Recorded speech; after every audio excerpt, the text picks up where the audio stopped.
Wow. Cool. Have you ever done anything like this? Yeah. Yeah, Yeah. I'm sure you have. I haven't. You're the first person from the industry I'm having on. Oh, really? Oh, Yeah, wow. I've been There's pressure. Yeah, I mean, I've also been kind of like, obviously everybody's like, oh, I'd love to come on. Let's talk real estate and do this, that, or let's talk lending or title. And I'm like, Right. I don't want to like, alienate anybody. And also, it's not really about like real estate per se. It's more about cool people and like our community. That's been your vibe. Yeah. It has been more the community Yeah. aspect as opposed to what are closing costs. Exactly. Yeah. But with all the news in our industry, I think that it's kind of important to have someone who kind of fits both niches in yourself, who's kind of left a pretty impactful footprint in the community already, over the years. And also, I don't know that there's anybody better to ask in the area about what's going on anyways. So if for the people that don't know who you are, go ahead and introduce yourself. Thanks, Kyle. My name's John Mangas. I'm a broker, co-owner of RE/MAX Preferred Associates. Do a variety of things within the industry. I've been the local association past president. I think that was 2022. Also been a state association president. And currently I serve as a Governor DeWine appointee to the Ohio Real Estate Commission. Man, I'm in good hands. I mean, that's all I can say. So like when I'm like at home, like, and everyone's like, man, you're doing so good. I'm like, dude, I have such an awesome like peer group that it's like really astonishing. Like I was talking to Tyler the other day because he's working a deal with his grandfather, and I'm rattling these things off to him, and I'm like, dude, I sound like I know what I'm talking about. And his grandpa's like, these are the people you need in your corner. Now I'm that person. So it's awesome. It definitely trickles down, and we really appreciate it. Well, thanks, Kyle. And I got to give you props for a second as well. So we were in the other conference room 3.5 years ago or whatever it was. Right. And we were talking real estate, and you were kind of shopping brokerages and looking around and seeing what's out there. And I pulled out my cell phone. I'm like, hey, let's shoot a video. And I pulled up my BombBomb app, and we shot a video. Do you remember that? Yeah. And you looked at me like I had 3 heads. Like, what the hell is this guy doing? I'm just at hell. Sure. What's this guy doing to me? You're fine. It's going on YouTube. And you were like, what just happened? But I think it intrigued you a little bit, right? I'm kind of a quirky guy anyways. So, I mean, for you to kind of be yourself, it made it easier. And no offense to the other places I went to, it just felt far more rigid, and it didn't feel quite as welcoming, we'll say. Like when I got here and I saw you kind of just being you and just kind of running with it, and then seeing like the success that you've had, in the industry, just like from talking. I think our conversations at the other places were like 15, 20 minutes, and they were like, why do you want to do this? Why would you work here? Meanwhile, you spent an hour and a half of just being you and telling me about all of the insane, cool like resources that you had to make me better. And then lo and behold, I'm doing a podcast sitting here with you. So it's like full circle, dude. Full circle almost. Yeah. Yeah. But what a cool thing that you've done here, that you've embraced, not just the real estate industry, but the technology around it. Yeah. That's sometimes one of my frustrations is, people that are sometimes in the industry and have been in the industry a while, like they get into this rut where they like do things the same way over and over. And, for them to like do something like this is not even remotely like on the radar, right? No. And I think that just from my perspective, and maybe it's like an ignorance is bliss kind of thing. Yeah. Where when I see like some of the more veteran colleagues that we have in the office and like how they do business with it, like the flyers and the old stuff that just works, like door knocking and meeting people like one-to-one, and then being a little bit younger and seeing like the younger crowd trying to do whatever it is, X, Y, and Z, right, just social media posts. I really like to be home. I enjoy being home. So like the challenge for me getting into this world was, how do I marry those two things to make it like the most efficient thing I can do? Right. So I can be home a little more often. But also it's not just like, I'm kind of phoning it in. And this is kind of like the marriage of those two things, where I get to sit and meet with people, and in most cases it's in their neck of the space, woods. yeah. Right. And then also, I get to throw it out there and show it to everybody at the same time. So but even so, like the people that are in our office have helped, like just the resources that you've given me. I don't know if I would be able to get to this spot and be able to kind of have this space to kind of splash around in the shallow end, if you will. without you guys. Yeah, So you're being really kind, but you've got a great head on your shoulders. My appreciate theory is you would have risen to the top regardless. But I'm sure glad you chose to do it here. yeah, You know, so am I. yeah, cool, man. So you kind of talked a little bit about like the resistance that technology kind of presents to some of the folks that have been doing business a certain way for so many years. I think that's a good kind of pivot point to Yeah. like what we're kind of sitting here for a little bit is the recent settlement that NAR Right. had with the DOJ. Right. You're probably better to kind of explain how that whole thing started than I am, if you don't mind. Sure. Yeah. So suffice it to say, like the document was 108 pages long. Mm-hmm. So I don't have 108 pages of Sure, memory sure. cells still left. So you're getting you're getting sort of a really cryptic memory synopsis of what I think I might know. Mm-hmm. So all of that said, going back, and I'm going to give you like a quick history lesson, okay? Yeah. Like going back in time, the DOJ historically has taken up in the Department of Justice has taken up sort of an offense against the real estate industry, and it's happened really every 15 to 30 years. There's sort of a history of the DOJ being at odds with the real estate industry. Yeah. And I guess I understand that. There's a checks and balances system to everything, right, Kyle? Sure, yeah. So that's sort of part of the checks and balances system. So going back to, let's say, 2016, 2017, there was a different administration in Washington, D.C. DOJ and the National Association of Realtors had clashed.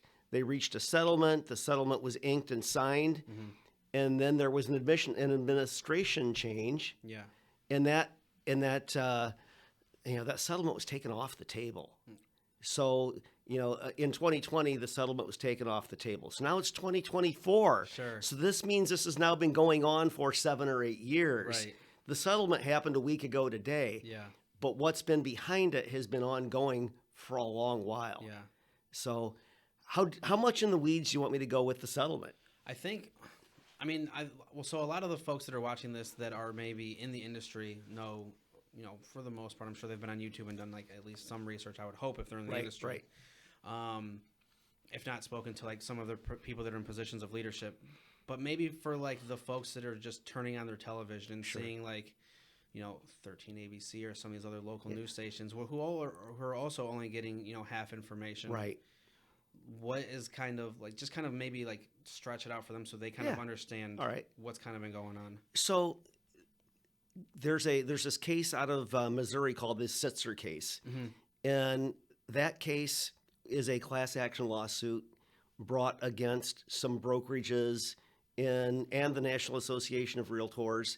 And what's happened is the DOJ, the Department of Justice, has gotten involved with that case. And that case went to trial. It was tried, and I'm not an attorney, all right? Sure. It was tried according to per se rules, which are different than rule of law.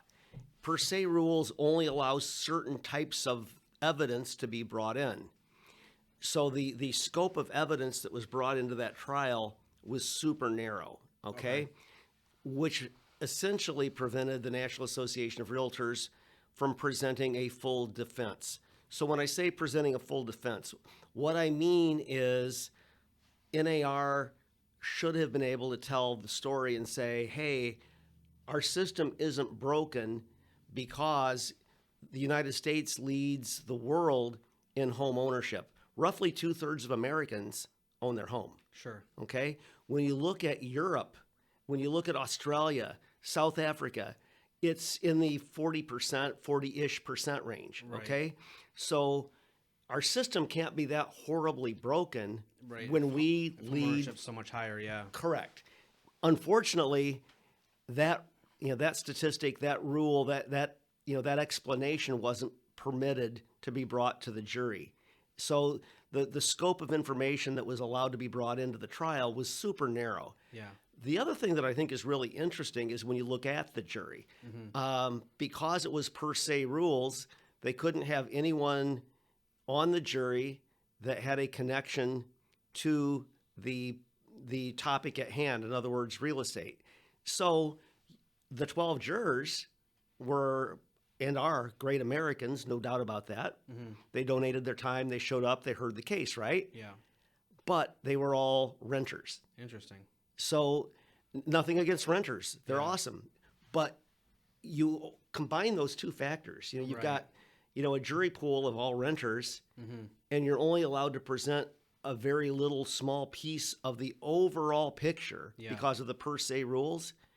Well, of course, this is what you get. So when the judgment came down, the judgment against NAR and the other plaintiffs was for 1.8 billion. Right. And because it was antitrust, by federal law, it's trebled. Yeah. So it's times 3. So that's, I can't do the math in my head, but 5.4 billion Yeah. with a B? Sure. Yeah. That's more than most countries, right? Yeah, I mean, you didn't quite make that your first year in the business, right? No. Yeah. Close. Yeah, close, yeah. But Yeah, cumulative lifetime earnings, nowhere close to no. that. So what was the reason that this whole thing kind of, like, I know it's kind of been going for a bit, but for like the common person, the way that maybe they've bought and sold homes, what was the issue that was initially brought to the table? Fair enough. Yeah, that's a great place to go. Yeah. Because it's kind of unfortunate that that piece of the story has been largely left out.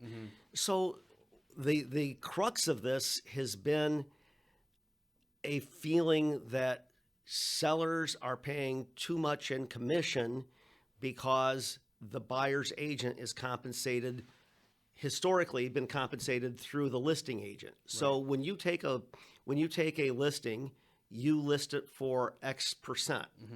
And I'm not going to get specific, okay? Sure. But you list it for X percent. Yeah. That seller signs a exclusive right to sell agreement with you, and you share back to the seller that, yeah, I want to draw as much attention, create as much interest in your property, and drive as many buyers as possible to your home. And because that's my goal here, I'm agreeing to share my commission with any other realtor that brings a buyer that we deem to be an acceptable buyer. So the seller's paying you as the listing agent, Kyle. Right. And you're agreeing to share that fee out with the buyer's agent. Right. For the seller's benefit. Again, this is the asterisk. I know you asked me not to go here, but No, it's this is okay. part of the per se rule Yeah. that didn't get brought into the case, Kyle. Sure. Like this is foundational Yeah. to the premise. The seller's aware. Yeah. The seller agreed to pay you X. You're agreeing to share roughly half of X Yeah. with the buyer's agent for the betterment, for the benefit of your client, the seller. Right. You have a fiduciary duty to your seller, and by sharing your commission, you're meeting that fiduciary duty. Unfortunately, the plaintiff attorneys didn't see it that way, Right. and we are now where we're at. I think that I always try for most things to try and empathize with the other side of the table. So Right. I think the only way I can do that, however, is you kind of listed your credentials and how long you've been in the industry. And like I said earlier, that kind of trickles down to the people that teach us how to practice ourselves. And the only thing I can think of is that that's not the standard for the industry. Yeah. So maybe we might practice that way, but maybe it's not getting explained to them the way that it should be, which I think is probably what ended up happening, where in one case I just recently had a closing, and the woman and she could have very easily, she's a very nice woman, but the way it shook out was she was selling her sister's home, who just passed, and come to find out once we were going to close that the list agent had negotiated 7%. Okay. And on the co-broke, it was like 2.25. So Yeah. do you think it was explained to her real clearly? Probably not. You know what I mean? So Right. at least, but with the training and the things that we have, I made out decently enough as far as I worked something out with my Right. buyers, which we've been discussing here for at least a year and a half. Right. That kind of leads me to because that was kind of the issue that kind of made this whole thing bubble Right, up, right. essentially. that issue is really what kind of forced all of this to move forward. Yes. And, now we're kind of left with the sorting out process. Okay. And, the sorting out process, I think whatever it is in life, like dealing with the unknown Yeah. is way more difficult than same. dealing with the known, right? Yeah. Like, like God forbid you go to the doctor and find out that you have a serious illness. Right. Like how serious, and like until you get more tests back, Yeah. that's way worse sometimes than finding out what the results are, right? Exactly. Yeah. And I feel like that's a great analogy Mm-hmm. for where we're at right now with all of this. Yeah, because like the conversations I've had with lenders and things like that is that I get a lot of concessions usually, not because sometimes I'm looking for them because my clients need Right. them, but also I found out a cool stat the other day that just for buyer's agents in Lucas County, I'm apparently in the top 10%. Kudos. So that's kind of neat. Yeah. So if there's like some way to figure this out, like I've already been on the phone. We found out Friday-ish, right? Was that Yeah, when it was a came week out? ago today, yeah. Yeah, so I mean, we have a few lenders that come through, but I've asked all of them, like on the back end, what they're kind of preparing for. Yeah. How can we do it for VA buyers? Because that's a big deal. It's a huge concern. And I can correct me if I'm wrong, but I think that the easiest fix is just to increase the purchase price if there's nothing offered, right? Yeah, that is by far the easiest fix. Yeah. Obviously, we still have to have an appraisal, Mm-hmm. but appraisers, historically use comparables. Sure. I feel like giving appraisers a little more latitude. Yes. So in other words, let them go back 12 months for Right. comps instead of 6 months. Mm-hmm. One of the challenges with going back 6 months is the seasonality. Sure. If you have a hot spring market Mm-hmm. and you're going back 6 months in a neighborhood or in a part of town Right. or in an elementary district that hasn't had a lot of turnover, Mm-hmm. now all of a sudden they maybe are using comps from maybe a December comp Right. in a May market. I mean, you know Exactly. the business well enough Sure. to know that those are two different markets. Right. Exactly. Yeah. I was curious too with all that. Appraisers are allegedly they take in the concession amount into the appraisal, right? So what my question for one of them would be, and I don't know that it's obviously Freddie and Fannie will have to change some of their things because they're kind of the Right. the silent second in this whole thing. Correct. They're just kind of they're hands off. Like this whole thing's changing for them too. But I wonder if they'll have to start looking at the co-broke's not going to be on the listing anymore. So Correct. do they have to see the listing to see if there is a co-broke to factor that in when they go to appraise these? Because say hypothetically $100,000 house, there's no co-broke. We write 103 for example, Right. so that I can eat and keep doing what I do. So I'm just curious if that is maybe one avenue, but otherwise the concession thing is something I've done. For your listeners that maybe aren't part of the industry, Yeah. unpack concessions. I just turned the tables on you, by the Yeah, way. that's fine. Unpack concessions for just a minute. Like Yeah. what might concessions be on a typical transaction that you're doing, Kyle? So concessions, for example, is basically it's kind of a hard thing to explain because it's at the end of the day we're looking at how much money is coming to the table and how much what most buyers care about is what they're bringing to the table, and what the Correct. sellers care about is what they're walking away from the table with. Correct. So with concessions, it's not really different, at least in my mind, to what I was kind of just suggesting as far as like writing over the purchase price. Right. So, but it has kind of the guise of the sellers are paying your closing costs, right?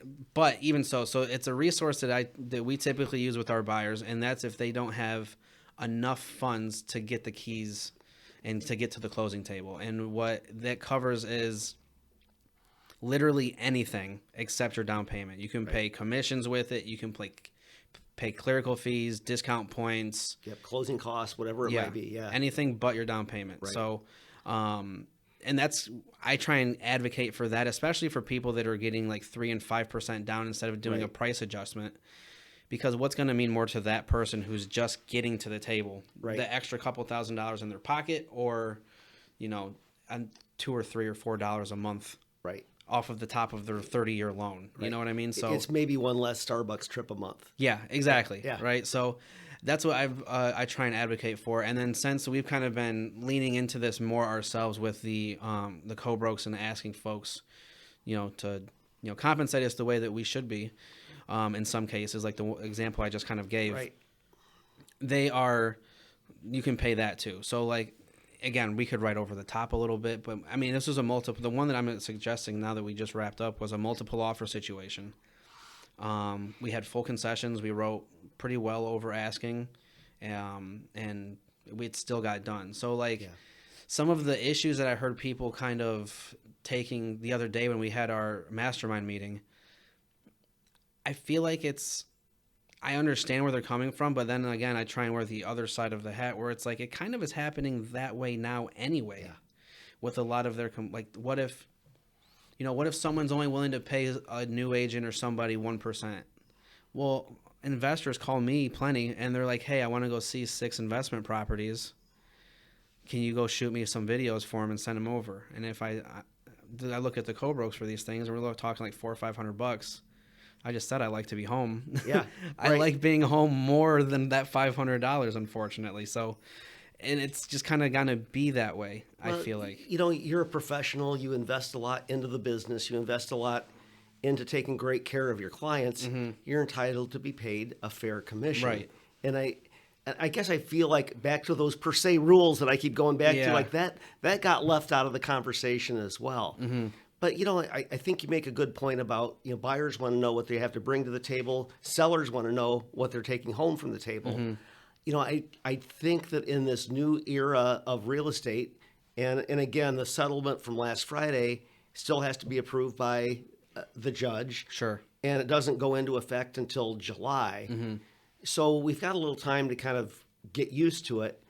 But I think at the end of the day, we're probably, if we looked at a closing statement from, let's say, 2022 mm-hmm. and compare it to the same price point in the fall of 2024, what the seller pays probably isn't going to be all that much different. Over that 2-year period, how we get to those numbers might be different. The explanation that we offer might be different, but at the end of the day, I don't think it's going to change all that much. I don't think so either. And I hear a lot of the other like the more senior agents' complaints, and I get it. They've been playing the game and playing it well and winning, I would say, for the most part, a certain way. And now it's just changing. But I mean, the argument kind of is too, like if we walk into a room and it's the same with a listing, and we had Joe in there speaking about it. He sits down and says, "I work for this number. What are we paying for them?" It's easier to do that as a buyer's agent when I say I'm in the top 10%, right? Versus my brother, who unfortunately maybe has just gotten licensed. We'll say, I'm gonna be able to navigate that path far better than he is, right? And I have the stats and things like that to show it. Where before, it's just that house is offering of 2.5, we'll say, and then you don't know if you're getting myself or him, right? Which I think is a big deal. And that's what kind of excites me about it because I humbly think I'm pretty good at this. So. Well, your track record would say that that's indeed the case. So I know that this is your turf and I'm your guest, but I'm going to ping you with another question. No, that's fine. Because I keep getting this question. And I'm curious what your opinion is. We all know what Zillow is. We all know that consumers like Zillow. Yeah. Consumers is kind of Zillow is kind of eye candy for consumers. Sure. People love scrolling through and looking at things. Oh yeah. How do you envision, given the new set of rules that we're all still unpacking, right? Yeah. How do you think this impacts those realtors who depend on Zillow to give them leads to like work and process? Because I think the dialogue and the process changes, right? I mean, it's a different kind of thing. It certainly does. I think that another worry that I heard when we were in the meeting the other day is what about people that call yard signs? Yeah. And if you think about it, like I said earlier, I try and, marry what has always worked with what's new. And calling a yard sign really isn't super different than hitting the call an agent button on Zillow. Except you're only going to get one, where on the other end you might get basically, if you don't know who's watching, you're getting whoever pays the most for that zip code. So I think with the buyer agreement having to be signed now, I almost think that it might make it a better thing. I don't know. I could be mistaken, but I mean, if you have that initial meeting and they sign that piece of paper, I feel like the buyer may be more obligated to stick with that person. So last Friday, when the news dropped, I had a couple different news organizations reach out to me for a quote. And I don't remember what my quote was, but I think what I was trying to say is that, sellers are still willing to pay a commission. Mm-hmm. Buyers need to have proper representation. Right. A buyer's agent should receive fair compensation for their skill level and efforts. Sure. And that when we bring all that together, it really equates to just communicating with all the parties how all of this works, which makes things like what we're doing right here pretty important. I agree. But I think those conversations start earlier in the process in the future. Right. Instead of having that conversation like when the closing disclosure is first issued and coming out, and now we're having that conversation really at the first appointment, right? Yeah, I think so. These things are pretty good. They won't hear that. I've hit the table like 4 times, and it won't ever hear it. So anyway, I think that that's something that, again, I think it is more important now, but I already kind of do that. So it's hard for me to, think otherwise, because when I'm going into a buyer's transaction, I'm trying to account for all that stuff anyways. And when I take I know some agents, there's not really a right or wrong way to run your business, but the way that I do mine anyways is when we print out the MLS sheets to take them to a showing, I know a lot of agents will do like the customer sheet. Yep. I don't do that. You do the agent full. I show them the agent full so that way if we go into a house that has like a 2% co-broke, I can just say, hey, listen, the last 3 we looked at were this. The number's right there. Yeah.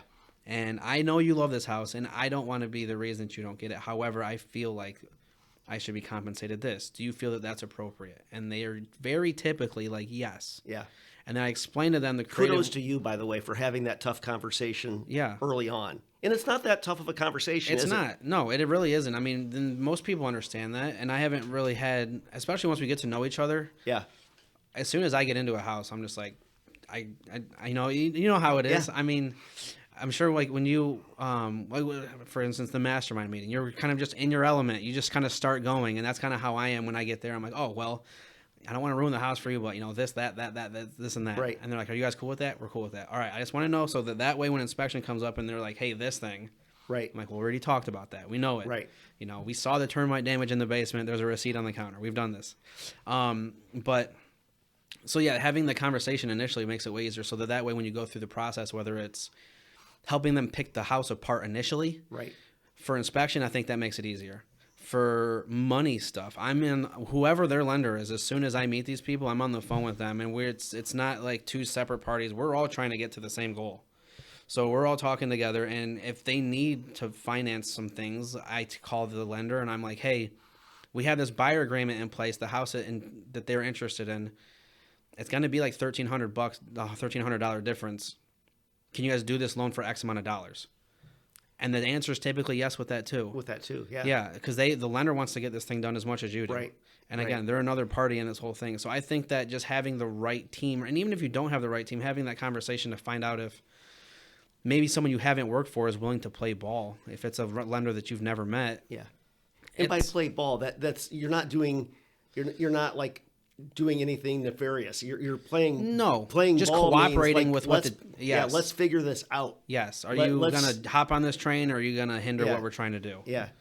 And I love what you said a little bit ago about, getting people in the house and sort of getting their buy-in for you to critique. Yeah. When I was still practicing, and for anybody, like as a broker here, I don't really practice. I just work with the team members and help our agents like do a really good job and run their practice as well.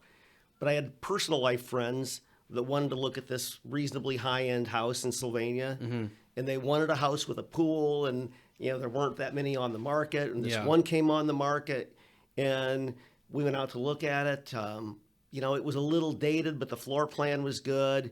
We got out back, and one of the first things I noticed that the concrete around the pool had a reverse grade, which means water was running toward the basement walls or the foundation walls as opposed to away from the house. And I'm like, hey, this is a problem. And they're like, oh, that's no problem. We'll just have it, we'll just have the concrete, level. I'm like, well, these are big slabs. There's a pool, and like it's maybe not as easy as you think. And besides, if this has been going on for a while, there may be other problems. Right. And we got to the basement, and the basement had a kind of a mildewy smell. You know the smell. Sure. There was carpet in the basement, and there were 3 dehumidifiers running in the basement. Red flag. Yeah, and I'm like, all right, 1, 2, 3. Yeah. And they're like, oh, I'm like, yeah. The problem is, we don't, there's the walls were furred out. There was drywall. I'm like, I don't know what's between that drywall and the basement poured foundation walls. Oh yeah.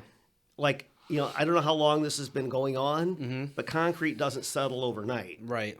And like they thanked me profusely. Sure. And I gave the listing agent feedback, didn't do it in writing, and the listing agent was like puzzled. Yeah. That we saw all of that. I'm like, well, it wasn't that hard. Right. But, you have the eyes, you got buy-in from your clients to give them that honest feedback. Yeah. That is so important, Kyle. It's really, it's just educating yourself because, I'm not so far removed from, this is a joke. I'm not so far removed from being what I jokingly call a normie. Like, just people that aren't in the business. Yeah. Yeah. Where when not that our agent did a bad job or anything, it's just like when we were at inspection, I went to the inspection before I was licensed. I bought my house, and she wasn't there, and I didn't really know what even to look for or ask. Yeah, right. And I just try and think about that stuff, like whether it's financially with like, there's already so many other little things that are going to come up during the course of the transaction, where if we can address, plan for as many things as possible. Right. Up front, then it just makes it so much easier. So with that being said, I try my best, and I know some agents will be like, oh, there's an inspection, you don't have to go to that, it's not required. I try my best not to miss one, because even though Northwest Ohio and Southeast Michigan, you're going to run into a lot of the same problems. I'm sure you didn't see that issue with a pool at every pool you've ever seen. No, absolutely not. But it only took that one for you to remember, this is what this looks like. Yeah. And by the way, I think my friends, my clients, had I not pointed that out to them, they would have written an offer on that property because there were a lot of things about it that they liked. Yeah. And then the next stage would have been to get the offer accepted. The next stage would have been to have, the house inspector come out and tell them the same thing. Yeah. To go through all those steps and then have to unsell the house. Right. And get the earnest money returned because they, why? Yes. But then even on the other side of the table is, not letting people scare themselves out of the deal. Right. Like, for example, I just held an open house for Joan the other day, for Joan Rao, and she had this really cool place. It was a nice little kind of funky looking, like kind of an Arizona kind of style, little like villa. And you go into the backyard, and the grade runs all the way away from the house. Right. Go in the basement, there's water. So in my brain, I'm like, I've been to enough of these things, and I've heard the inspector that I typically work with say, it's usually the gutters. Yeah. So walk outside, you see a couple of gutters popped. People are going to sit there and say, if there's stuff growing out of your gutters, you may have a problem. Yeah, that's what I'm saying. The water's going to run away from this thing, but you just got to help it. Yeah. And it's just like having that know-how and being in an open house when people walk through and they're on the spot, like, what's wrong with the foundation? There's nothing wrong with the foundation. I would still get it checked just to be sure, because you are buying this thing. Right. But don't talk yourself out of not buying this house when we can walk outside and I'll show you that the gutter's sagging. Yeah. Basements are a hole in the ground. Right. At the end of the day. Yeah, where's water going to go? Yeah. That's fun. No, we kind of half talked about the problem that was arising and kind of how I handle it, but what is the now solution with this lawsuit thing? Yeah. So, that's a great transition. I'm glad we went there. So the solution really comes into play, like making sure that not only our brokerage is up to speed, but we have to probably lean into our realtor community and make sure that we help our competitors along the way as well. Because at the end of the day, if we all are better trained and understand what the new rules are, we'll be able to more effectively represent our clients. That also means educating our clients as well. Yeah. There's a lot of work to be done. And more kind of like black and white, my understanding of what the solution kind of is we're decoupling. We talked about earlier, the commissions are, we'll say, just for so we can hypothetically do this, 6%, we'll say. Yep. The idea is that that's what was proposed, and then we decided that this is going toward the buyer. We're cooperating to get to the sale of this house, so you can get some money and we can get a house. Yep. But now what the proposition is that we're decoupling them. That's the big Correct. thing, right? So that it's just a little bit more black and white, so that it's more transparent for both sides. Yep. Is that about the crux of it? So what the DOJ really wanted out of this is they really want the transaction to have a lot more clarity in terms like, okay, the seller is paying X amount to the listing agent for their professional services. Mm-hmm. The buyer's agent is committing to pay to a fee of X, or well, let's go with Y since we did X over here. Let's go with Y over here. What was it that Joe said the other day? A plus B equals C. Yeah. So okay, we'll use A, B, and C. The Yeah. seller's paying A. The buyer is committing to B. If you notice, I said committing, not paying. They're committing to compensation of B, and together A plus B equals C. So if we go back to B, what the buyer is committing to, whatever that percentage is, gets paid by somebody in the transaction. It may be the seller, it may be the buyer, it may be some combination of that. Going back to the listing agent's conversation with the seller, if the listing agent is really good at explaining how all of this works, and I still believe that it's in the seller's best interest to offer compensation to the buyer's agent, because it's going to just drive more traffic to the house. Who was it? Joe Mathias that said, would you rather just have me and my team marketing your house, right? Or would you rather have 2,000 realtors that are members of our multiple listing service marketing your house? Yeah, I mean, at the end of the day, that's pretty straightforward, right? Oh, I totally agree. I mean, you think of in our industry, multiple offers. How does that happen? It's more traffic. It's pricing it competitively, but also getting it in front of as many people as possible. Right. You think about like folks that maybe list their home for sale by owner. Yeah. And, like, we price it accordingly.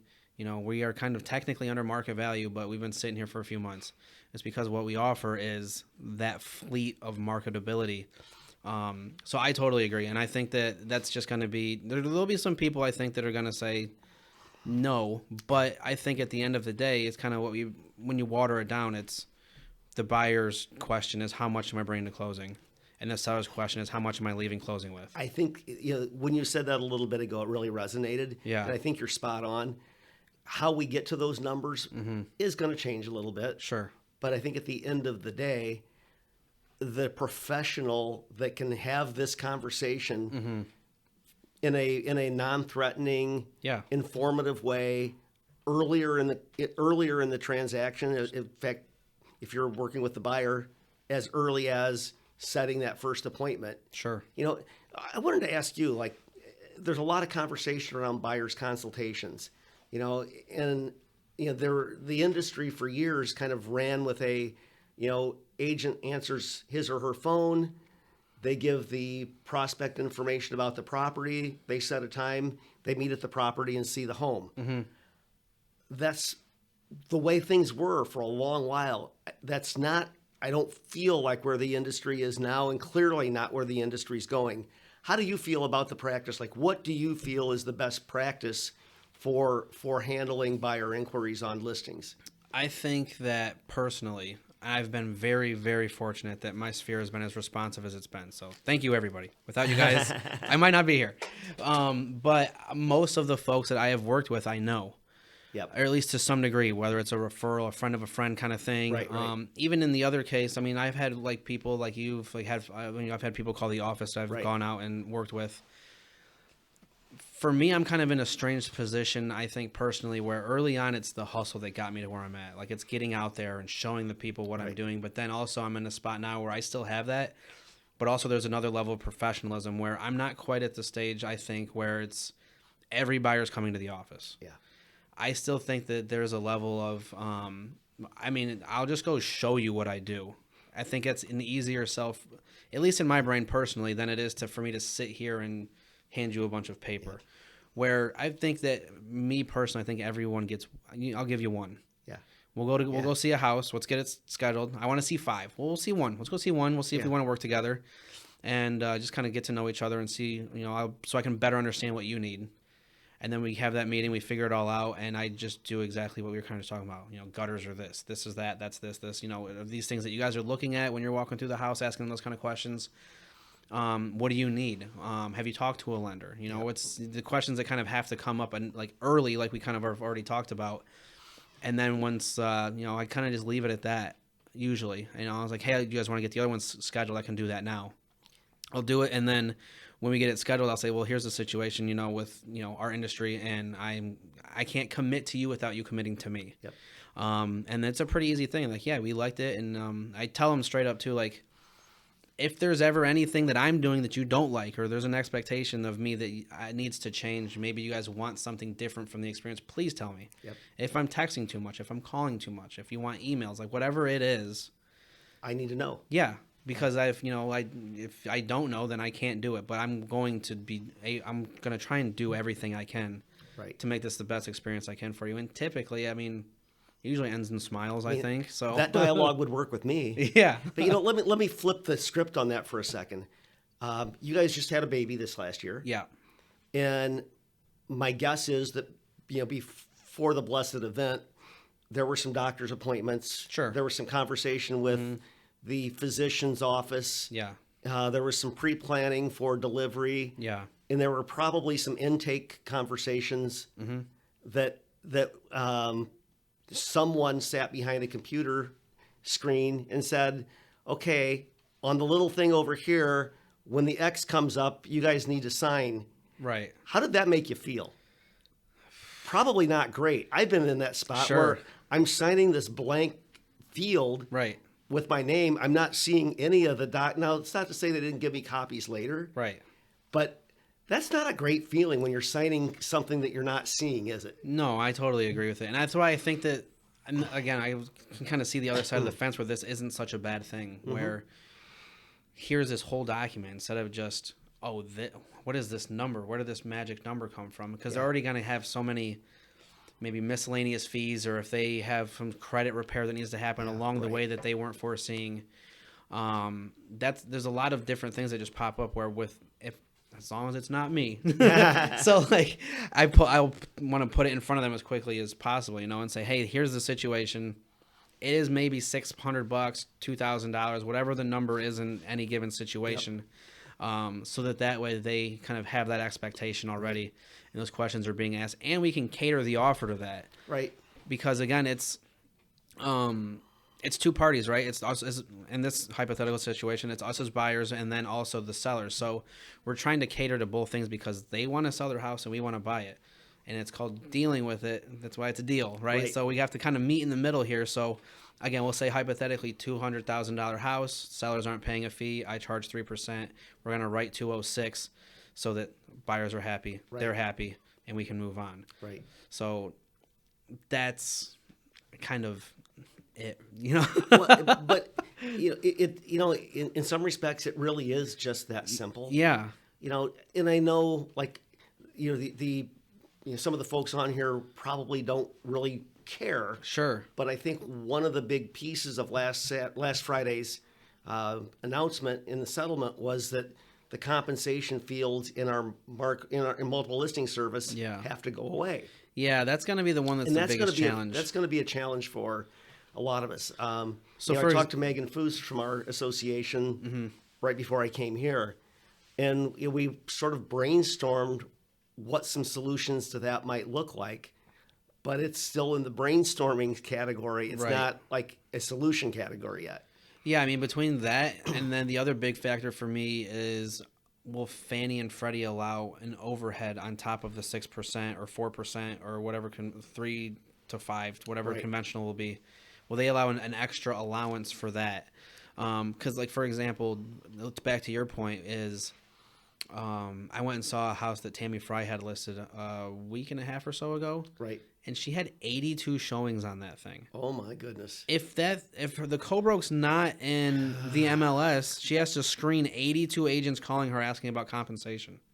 That's mind numbing. That's insane. Yeah. Like, she's already a busy enough woman, you know what I mean? So, like, adding that on Yeah. top of that, like, or she's going to have to hire someone, just sit there and answer the phone and say whatever the compensation amount is. Like, it's, You know, I was joking with a friend from a different market, Kyle, and she was joking that on her, and she runs a team, but she's like, on my team's Facebook page, I'm just gonna put my listings as they come in, and the first line is going to be what I'm paying in compensation. And quickly in my market, you know, if somebody's showing one of my listings, they're going to know to go to my Facebook page, Yeah. look at the listing. I'm like, well, okay, that works, but it's still not very efficient. I mean, it's a lot of hoops to jump through, where now it's just, like I said, I take the sheet to my clients and say, here it is. Yeah.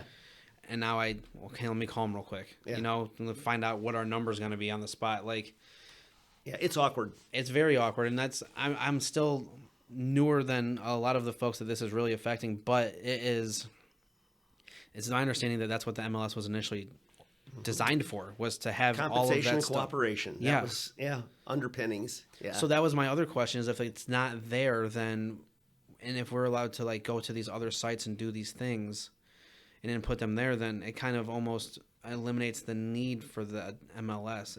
You know, yes and no. What I like about the MLS, beyond just compensation and cooperation, is in today's environment, they standardize the feed that goes out to all the different portals. Sure.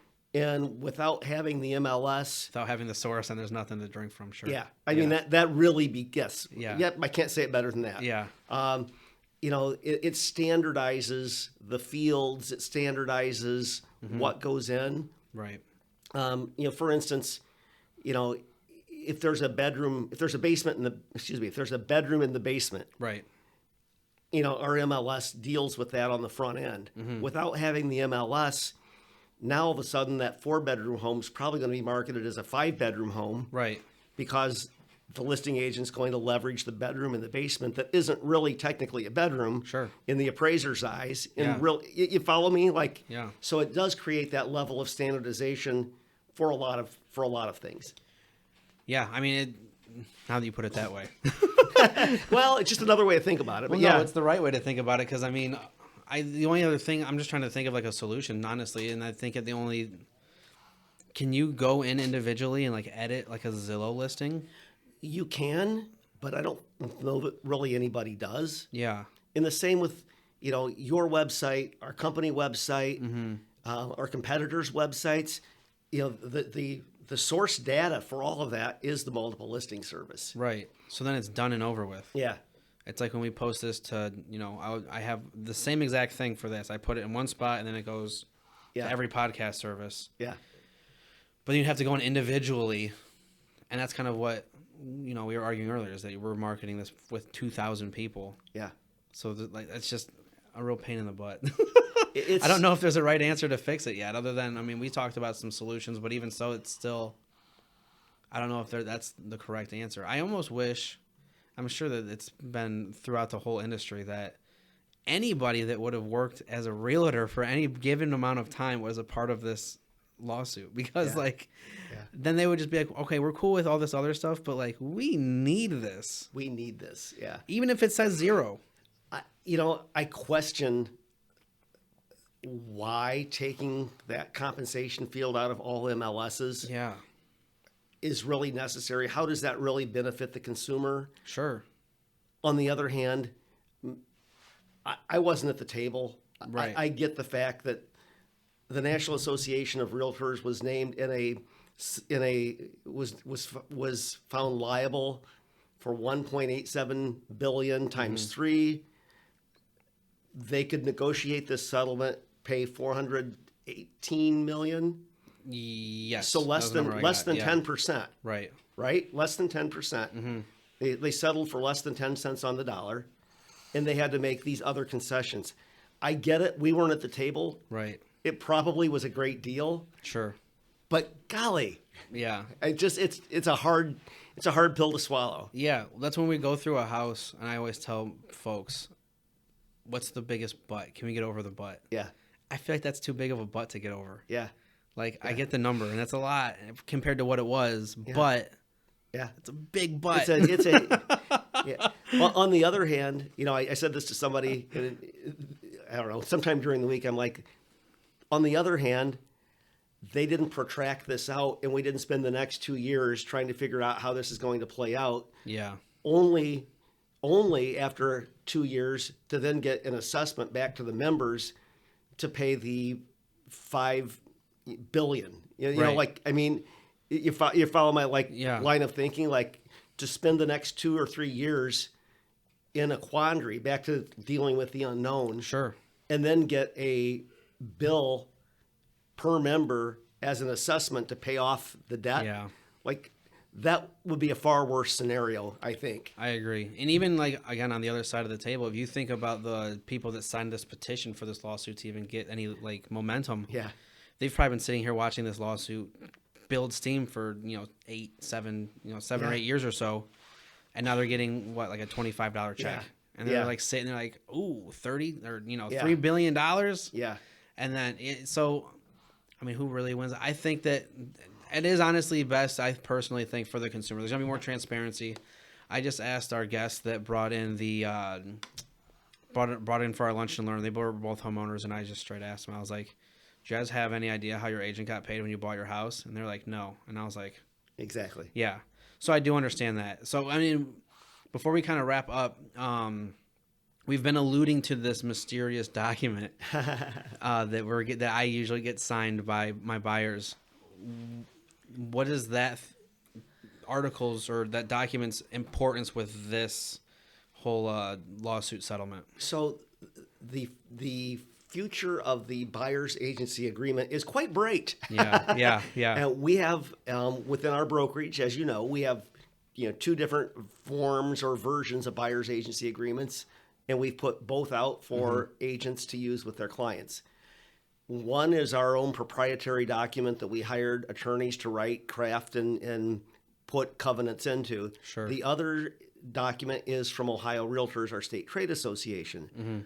There are different things in either one, and as a broker here, the brokers have said we want to give our agents the option to choose which one suits best the way that they want to do business. Yeah. So with all of that said, essentially either document creates that agency relationship between the buyer and the agent, and hence buyer's agent. Sure.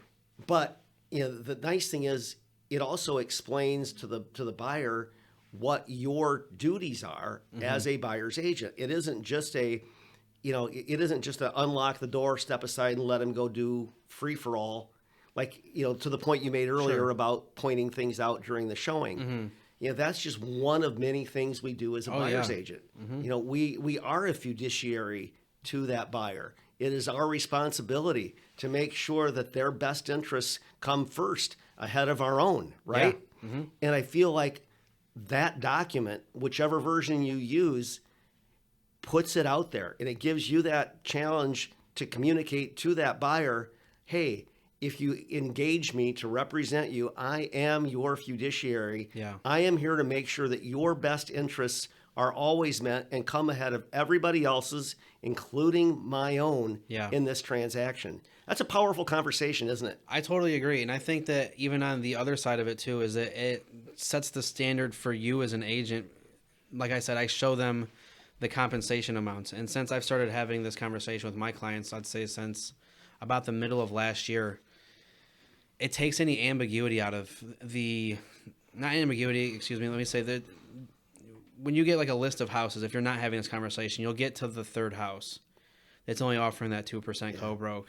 And you might have just a little less energy when you're walking through it. You're not supposed to, and that's where we're supposed to have this fiduciary duty. Their needs are supposed to be ahead of mine. However, if I tell you that your time is going to be spent for $100 doing this, if I tell you your time is going to be spent for $200 doing this, you just feel a little bit differently about it. Yeah. But if you have that conversation, like this is what I do, whether that you negotiate 1, 2, 3%, whatever it is, that standard's been set for you now, so that there is none of that. So I think that it's just good for both parties, honestly. It's great for both parties. And to your point, like you're setting you're setting the platform, you're setting the stage, you're taking the mystery out of it. Yeah. And I think, that's probably one of the best things that's going to come out of this. Yeah. Is that mystery is now going to be a known. Yeah, you're going to know how you're buying a house. Yeah. And where all these pennies are going to, instead of you get this, receipt at the end. Yeah. For most folks, that's how they'll see it is. And they're just like seeing some pennies go back and forth, and then they're like, I'll just sign it. Exactly. At this point, the conversation's been had. We talked about, we'll say the extra $1,100 that needs to come from wherever it is.